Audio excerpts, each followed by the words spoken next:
সুপ্রিয় শিক্ষার্থী বন্ধুরা, আসসালামু আলাইকুম। প্রথমে এমএস শামীম চ্যানেলের পক্ষ থেকে সবাইকে স্বাগত। আজ চতুর্থ শ্রেণীর 2026 সালের গণিত বইয়ের 67 এবং 68 পৃষ্ঠার সমাধান দেওয়া হলো। অর্থাৎ এখানে পঞ্চম অধ্যায় আমরা দেখতে দেখতে প্রবেশ করে ফেললাম। পঞ্চম অধ্যায়ের যে প্রথম পৃষ্ঠা এবং দ্বিতীয় পৃষ্ঠার সমাধান দেওয়া হলো। এখানে পঞ্চম অধ্যায় আছে হচ্ছে গাণিতিক বাক্য। তো গাণিতিক বাক্য অধ্যায় 5 গাণিতিক প্রতীক। এখানে একটা প্রশ্ন বলা আছে, আমাদের চেনা প্রতীকগুলো খুঁজে বের করি। তো এখানে অনেকগুলো প্রতীক দেওয়া আছে, প্রতীকগুলো খুঁজে বের করতে বলছে যে এটা যোগ চিহ্ন, এটা ক, 2, এটা সমান, এটা গুণ, এটা প্রথম বন্ধনী, এটা ছোট নয়, এটা বড়, বা এটা বিয়োগ, এটা নয়, এটা দ্বিতীয় বন্ধনী, এটা ছোট, খালি ঘর, এটা তৃতীয় বন্ধনী, সমান নয়, 0, 1, বড় নয়, 6 ভাগ। এখানে এই প্রতীকগুলো দেওয়া আছে। তো প্রতীকের মধ্যে এখানে যোগ, সমান, গুণ, প্রথম বন্ধনী, ছোট নয়, বড়, বিয়োগ, তারপরে এই দ্বিতীয় বন্ধনী, ছোট, খালি ঘর, তৃতীয় বন্ধনী, সমান নয়, 0, 1, বড় নয়, 6 ভাগ। সবগুলাই বিভিন্ন প্রতীক। উপরের গাণিতিক প্রতীকগুলো লক্ষ্য করি, প্রতীকগুলো বিভিন্ন শ্রেণীতে বিন্যস্ত করতে চেষ্টা করি। যেমন এখানে যোগ, বিয়োগ, গুণ, ভাগ আছে, এগুলো হলো প্রক্রিয়া প্রতীক। আবার সমান, ছোট নয়, বড়, আবার বড় নয়, ছোট, এই প্রতীকগুলো হচ্ছে সম্পর্ক প্রতীক। আবার এইগুলো হচ্ছে বন্ধনী প্রতীক, প্রথম বন্ধনী, দ্বিতীয় বন্ধনী, তৃতীয় বন্ধনী, এগুলো হচ্ছে বন্ধনী প্রতীক। তো প্রতীক সম্পর্কে আমরা নিচে আরও আলোচনা করব। এখানে রাফি বলছে আমি বিভিন্ন প্রতীক খুঁজে পেয়েছি, আর তুলি বলছে যে চলো আমরা এগুলোর নাম জানতে চেষ্টা করি। তো ওই ছকের মধ্যে ছিল সংখ্যা, 0, 1, 2, 3, এগুলো সংখ্যা ছিল।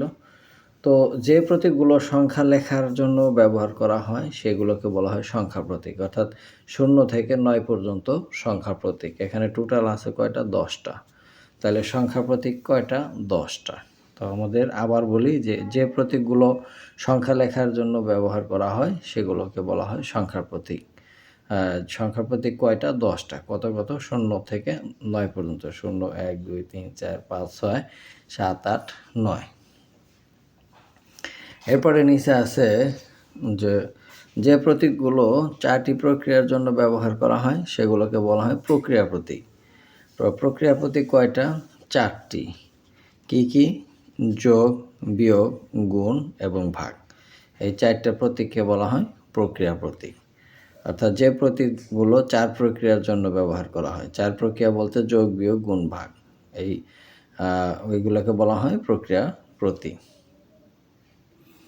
এরপর 68 পৃষ্ঠায় দেওয়া আছে যে প্রথমে যে প্রতীকগুলো সংখ্যার মধ্যকার পারস্পরিক সম্পর্ক বোঝাতে ব্যবহার করা হয় সেগুলোকে বলা হয় সম্পর্ক প্রতীক। এই যে বড়, ছোট, সমান, বড় নয়, ছোট নয় এবং সমান নয়। তাহলে এগুলাই হচ্ছে সম্পর্ক প্রতীক। কি প্রতীক? সম্পর্ক প্রতীক। সম্পর্ক প্রতীক কয়টি? 6টি। এই সংক্ষিপ্ত প্রশ্নোত্তরে বা এই বহু নির্বাচনী প্রশ্নে আমাদের এই প্রশ্নগুলো থাকে যে সংখ্যা প্রতীক কয়টি, সম্পর্ক প্রতীক কয়টি, প্রক্রিয়া প্রতীক কয়টি। তো পাশাপাশি আমাদের এইগুলো মনে রাখতে হবে।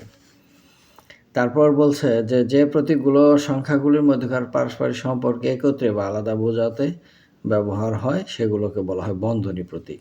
যেমন এটা প্রথম বন্ধনী, এটা দ্বিতীয় বন্ধনী, তৃতীয় বন্ধনী। বন্ধনী দ্বারা আলাদা বা একসাথে বোঝায়, সেগুলোই হচ্ছে বন্ধনী প্রতীক।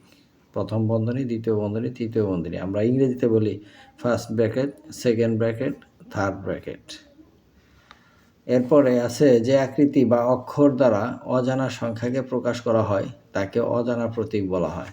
অজানা প্রতীক কী দ্বারা প্রকাশ করা হয়? যেমন খালি ঘর, বর্গ, আবার বৃত্ত, গোল, অথবা ক, খ, গ, এগুলো দ্বারাও আমরা অজানা প্রতীক ব্যবহার করতে পারি।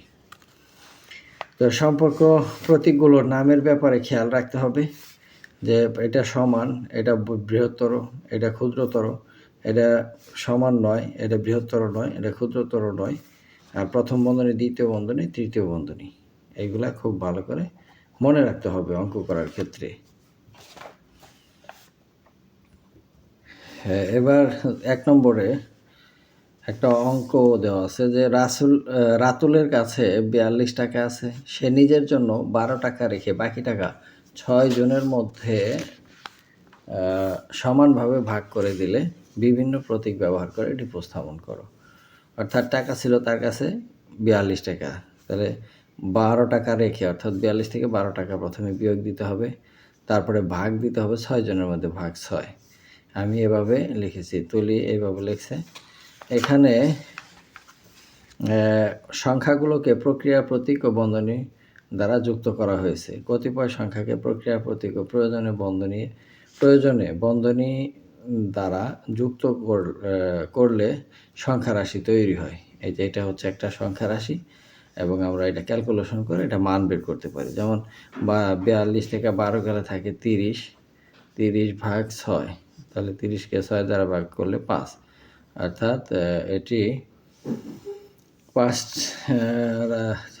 12 টাকা রেখে বাকি টাকা 6 জনের মধ্যে সমানভাবে ভাগ করে দেবে, তাহলে প্রত্যেকে পাইল কয় টাকা? 5 টাকা করে। এই হচ্ছে অঙ্কের সমাধান। তাহলে আমরা এখানে শিখলাম সংখ্যা রাশি কি, সংখ্যা রাশি কীভাবে তৈরি করতে হয়, আর গাণিতিক বাক্যের যে প্রক্রিয়া প্রতীক, সম্পর্ক প্রতীক, এই জিনিসগুলো, সংখ্যা প্রতীক, বন্ধনী প্রতীক, এই 4 প্রকার প্রতীক সম্পর্কে আমরা আজকে জানতে পারলাম। তো শিক্ষার্থী বন্ধুরা, আজ এ পর্যন্তই, দেখা হবে পরবর্তী পৃষ্ঠার ভিডিও নিয়ে। সে পর্যন্ত সবাই সুস্থ থাকবে। ধন্যবাদ সবাইকে।